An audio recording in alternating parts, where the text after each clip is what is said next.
Hello, hello, and welcome to Community Doulas of South Jersey, April Lunch and Learn Induction. Now what? So it comes up often with our clients that someone will learn that they need to have their labor induced, or one of our doulas will say, my client just heard today that she needs to be induced. And let's talk about what that really means, what to expect with induction, how induction might go, the kind of timeline that you might expect, and how to support someone who is having an induced labor. It's important to know that the induction rate in the U.S. has increased significantly from 9% in 1989 to 31% in 2020. And medical boards say that that number might be low because not all birth statistics record whether labor was induced or had spontaneous onset. So 31.4%, that's almost a 1 in 3 chance that someone's labor will be induced. And this is why it's important that we know what to expect and what that means. So why someone might be induced may include medical reasons. Preeclampsia is a condition that can develop during pregnancy that includes high blood pressure, includes increased risk of stroke for the gestational parent. Gestational diabetes also increased risks to both parent and fetus, and the recommendation currently is that gestational diabetes has an induction at around 37 weeks or whenever it's diagnosed, whichever is sooner. There might be other fetal concerns. Sometimes it's true that a baby is going to be safer on the outside than they are on the inside.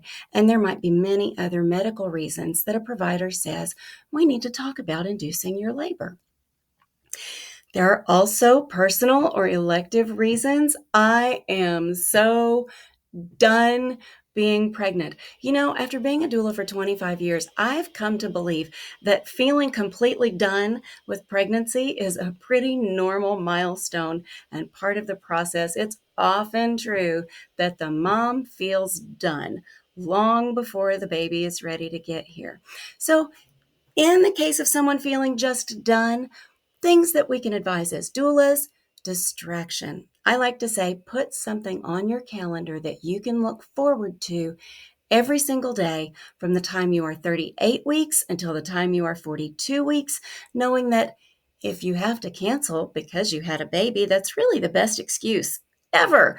So it can be small things like folding the baby's clothes and putting them away in the baby's room. It could be going out to tea with a friend. It could be going shopping for thank you notes.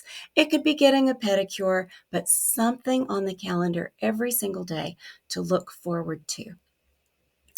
Another thing to be aware of is that many pregnancies last longer than the due date. So term is anywhere from 37 to 42 weeks. This is the normal window of time in which we expect a baby to be born. A due date is set right at about 40 weeks based on the last menstrual period. But that doesn't mean that the baby's going to be here by that day. So sometimes it can help to mentally add 2 weeks to your due date and know that there's a pretty good chance that your baby will be here by then. Only about 10% of pregnancies will carry all the way to 42 weeks if we wait for spontaneous labor. One reason that induction is often advised is that there's an increased risk of stillbirth after 41 weeks, and even that your risk of stillbirth can double after 41 weeks. And it's important when we give statistics like that to look at what the numbers mean. The National Institute of Health says that there is a 64% increase in the risk of stillbirth after 41 weeks. And that does double after 41 weeks as we approach 42 weeks. What that means is from 1 in 1,449 to 2 in 1,449 after we have passed 41 weeks.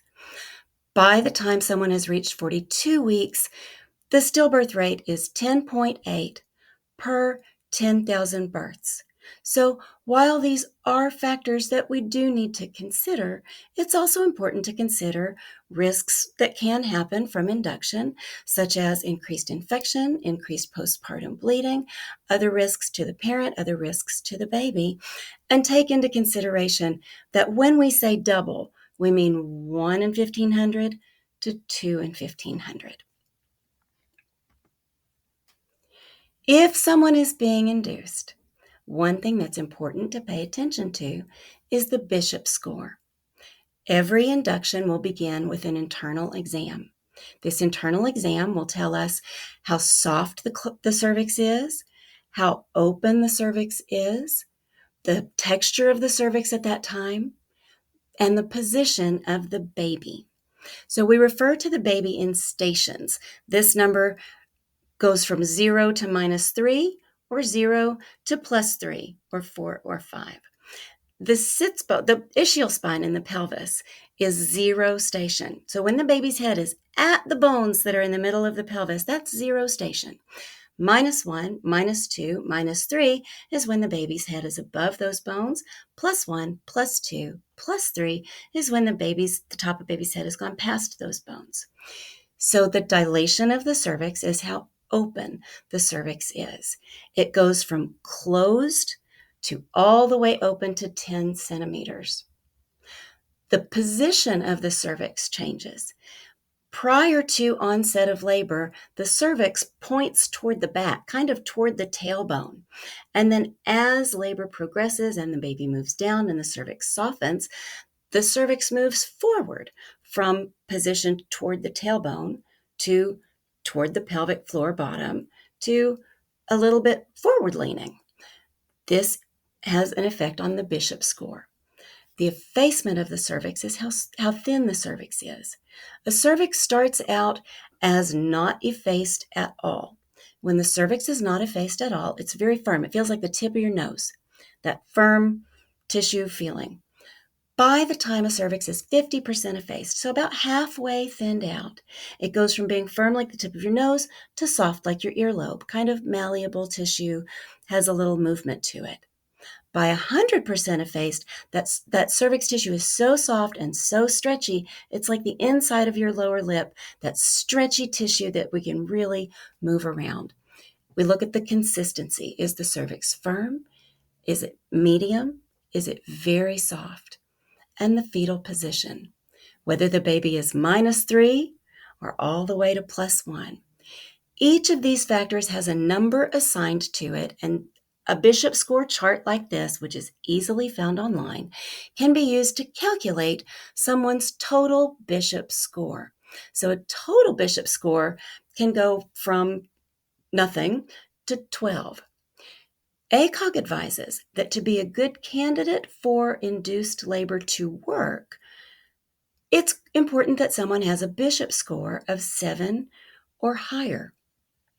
So, often, to get someone ready for labor to be induced, there's a time period first that is for cervical ripening. There are many different ways that cervical ripening can be done. This is when it's important to remember that a good induction done well is not always going to be fast. Sometimes there's a misunderstanding that, I'm going to be induced on Monday, so by Tuesday my baby will be here. And that often is not the case at all. So let's talk about that. Sometimes physical methods of dilation are used, like a balloon. This might be a Foley balloon. It might be a Cook balloon. The one in the picture here is a Cook, which has a ball on the bottom and on the top. The Foley balloon only has a ball on the top. This ball is first a tube that is inserted to the inside of the cervix and then is inflated with a syringe with water until it gets to be about the size of a golf ball. It has a long, stretchy elastic on the other end of it. A little bit of tension is put on that elastic, and then that elastic is taped to the inside of the thigh. And that pressure against the inside of the cervix helps the cervix begin to open. After some time, the ball will fall out. When the ball falls out, someone's cervix is going to be about 4 centimeters dilated. This isn't necessarily the same 4 centimeters as we see in a spontaneous labor. It's not uncommon for the cervix to still have some firmness to it at this point and to be 4 centimeters dilated. And we count active labor as 6 centimeters or more. So even though someone has reached 4 centimeters with the help of the balloon, this is probably not yet active labor. There are also chemical methods of cervical ripening. Those include Cervidil, Prepidil, and Cytotec. Cervidil, which you see right here all the way to the right, looks like a piece of paper about the size of the tip of your thumb that's on a long string. That little piece of paper is placed up by the cervix. The string is placed around, and it's left in place for up to 12 hours according to the manufacturer. 12 hours can be a long time to be sitting around waiting for a baby to get born. So if you are being induced, or if you have a client who's being induced, it's important to go in prepared to wait. Have distractions with you. Have something really good downloaded on Netflix that you can marathon while you're waiting. Bring a good book.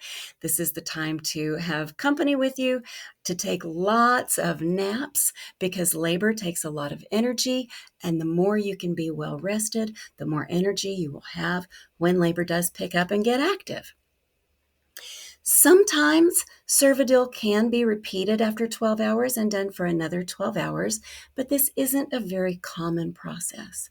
Cervidil is often the first step that we see used in cervical ripening. Cytotec, which we see in the middle here, can also be used for cervical ripening.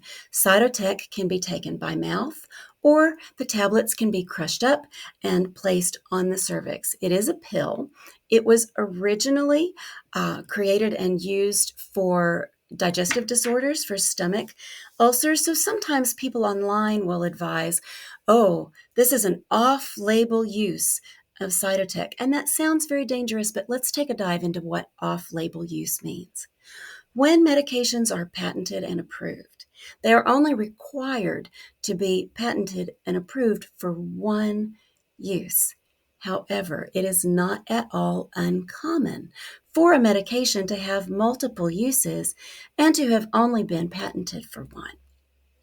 A great example of this, there is a heart medication that is often used for other reasons that goes by the name of Viagra. Perhaps you've heard of it. We use medications off-label responsibly in medicine all the time. So just off-label does not in and of itself mean that this is a big scary thing. The recommendation currently for Cytotec is 25 milligrams if it's used on the cervix and 50 milligrams if it's taken by mouth. And this can be repeated 4 times, 6 hours apart each time. So if someone is having Cytotec as a cervical ripener, it is quite possible that there will be a full 24 hours from the time the first dose of Cytotec is given until the time after the 4th dose is given.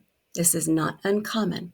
Some people have 1 dose and they take off like a bottle rocket.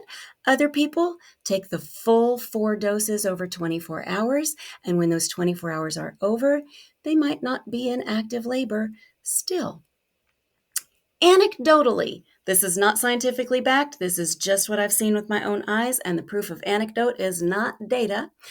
Anecdotally, I've seen that the labors that begin with Cytotec quite often seem to more closely resemble a spontaneous labor than labors that are only begun with Pitocin.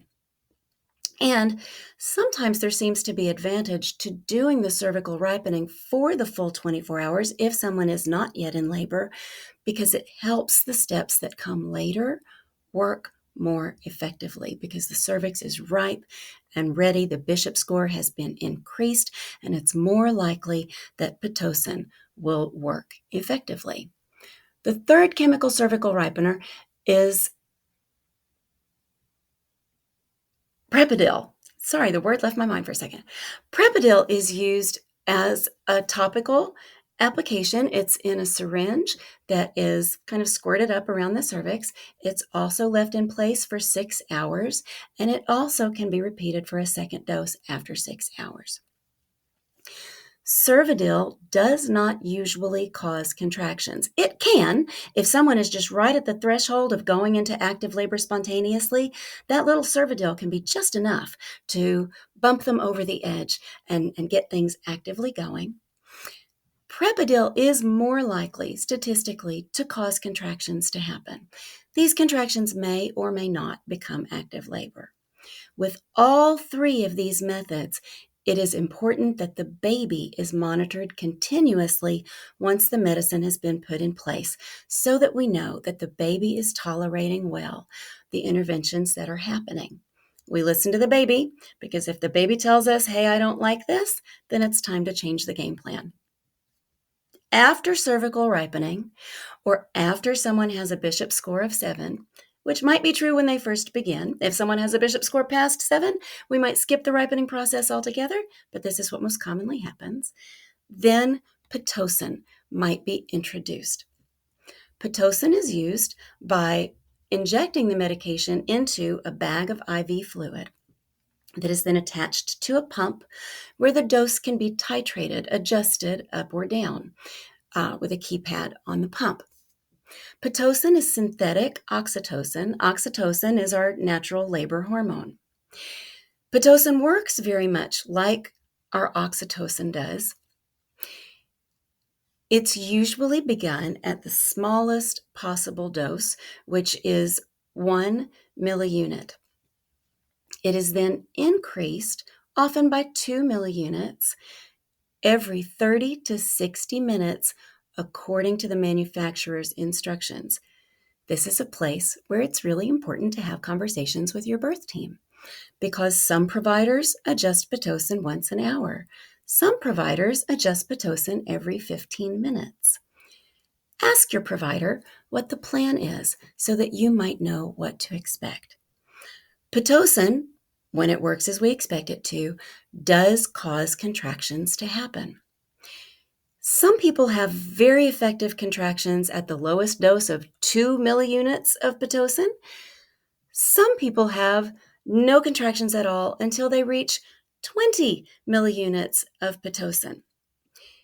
This is because every body is different.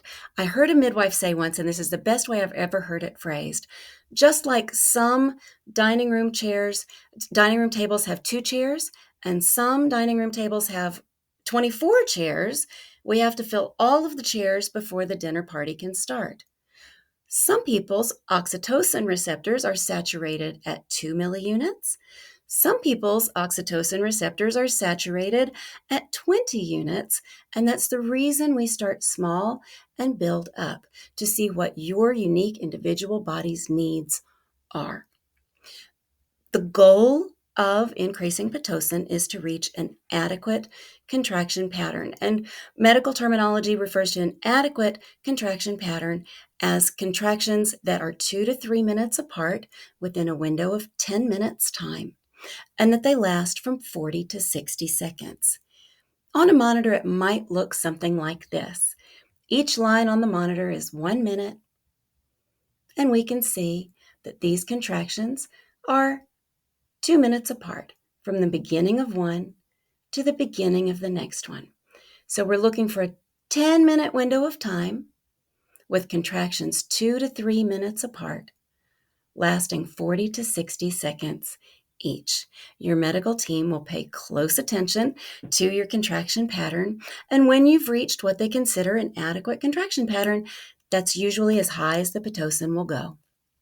From that point, your labor will progress as any labor does, with your cervix continuing to open, to thin out, and the baby to move down and out, which is the work of labor.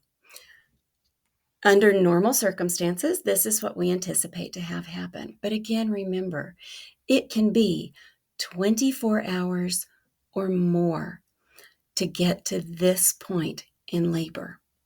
And it might be true that there is still the entirety of active labor to go through. A good induction done well might not be fast. It's not uncommon to expect 2 midnights between the time induction begins and the time we see active labor beginning. So go in prepared to spend time and be patient. It can be the hardest thing in the world when you are in one room staring at the same four walls, waiting for labor to begin, as if the last couple of weeks of pregnancy are not already a test of patience. This can be a time when doulas can provide the support of checking in, of being company. This can be when friends and family can come in to keep company and keep you distracted. It's a great time to rest and wait for labor to come. This might not be when your doula is present continuously. Often, a doula will be called in at the time that it seems that active labor is imminent, so that your doula can best apply their skill set when it's most needed. Because if yours happens to be an induction that takes 36 hours from beginning until we see active labor, and your doula has been sitting by your bed staying awake for those 36 hours, she's not going to be of any use to you at all when active labor is here. So our doulas will probably check in regularly. I like to ask my clients, check in with me anytime the next step is taken, anytime your doc comes into your room to have a conversation, anytime you have a question, I'm going to be by my phone. I'm going to be here and ready to talk you through, to check in, to keep you company. And then when active labor is here, I will be out the door and on my way and by your bedside from the time active labor begins until at least an hour after your baby is born. So doulas, if it's your client being induced, be ready to have the Induction 101 conversation. Talk through these steps.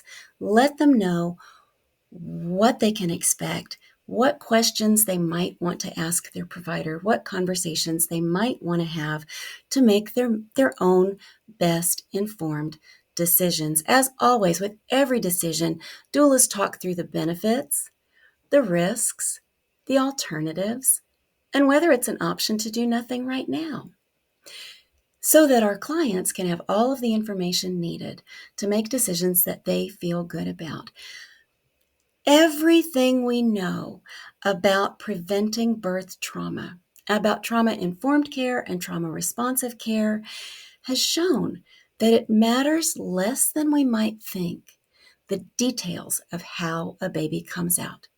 Whether a labor is spontaneous or induced, whether a birth is vaginal or cesarean, these are not the factors that cause birth trauma. What prevents birth trauma is someone reporting that they felt like an active, involved, included participant in their own care. And as doulas, that's what we are there to do, to provide the informational support, the educational support, the emotional support, and the physical support so that everyone has a birth that they can look back on and feel good about what they remember. It's important to include the information that induction does not always work. The probability of cesarean delivery increases from 18.9%, which is the current statistic for cesarean births with spontaneous labor, to 35.9% with induced labor. Induction doesn't always cause labor to happen. There can be a lot of factors that can influence this, including gestational age, including the position of the baby, including the readiness of the body of the parent. This is from Birth Issues in Prenatal Care in September 2017 that shows that the risk of cesarean birth doubles, more or less, when induction is the route that we're going. So, this is the Induction 101. I hope that you've learned something that benefits you. I encourage you to reach out to Community Doulas of South Jersey if you do not yet have a doula on your team. We can be reached at info, I-N-F-O, at CDOSJ.org. Community Doulas of South Jersey. Our doulas are ready to help you have a great birth. And thanks for being here. Have a great day.